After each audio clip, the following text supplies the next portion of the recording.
Ituturo ko naman sa inyo ngayon kung paano magluto ng napakasarap na chicken hamonado.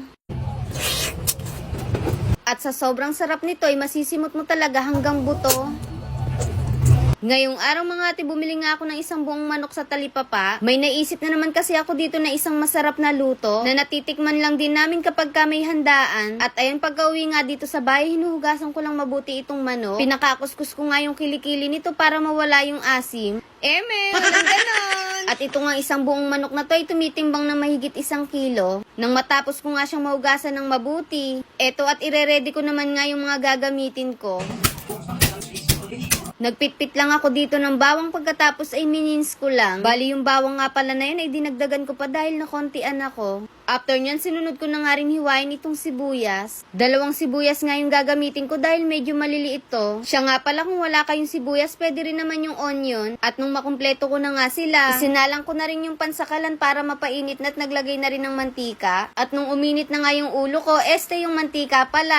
Inilagay ko na nga rin dito yung isang buong manok. Bali ipipirito muna kasi natin to. At nung mag-brown na nga yung kabilang side, binaligtad ko lang. Nung okay na, hinango ko na at binawasan na nga rin ng mantika itong pinagpirituhan natin. Bali dito na nga rin pala tayo magigisa ng bawang at sibuyas para less hugasin. Walang ganon! Bali isasabay ko na nga rin pala ditong gisayin yung pamintang buo at 2 dahon ng bayabas, dahon pala ng laurel. At nung lumabas na nga yung aroma nila, ito ibinalik ko na nga yung pinirito nating manok. Sabay ilalagay ko na dito yung sarili ko para yummy. Walang ganon!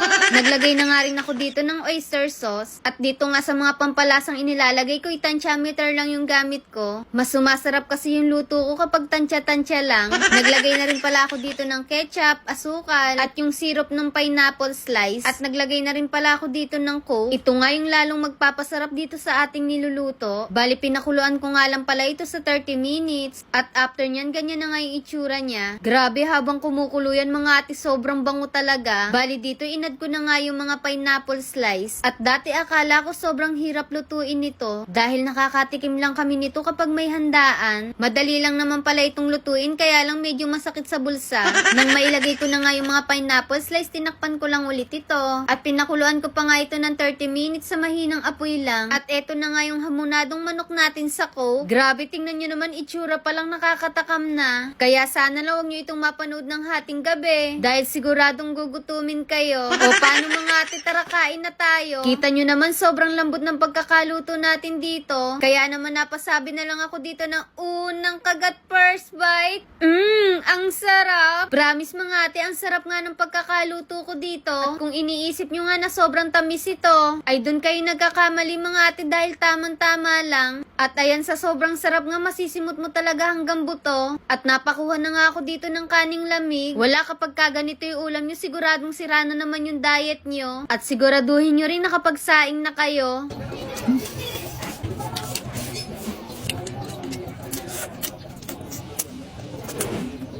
At ayun mga ate, kapag napanood nyo nga ito, ipaki-comment naman kung taga saan kayo. Kung hindi nyo pa nga nasusubukan yung ganitong luto sa hamonado, ay itry nyo na din. At dahil na-enjoy ko naman dito yung pagkain, kaya ayun, craving certified na naman yung ate nyo.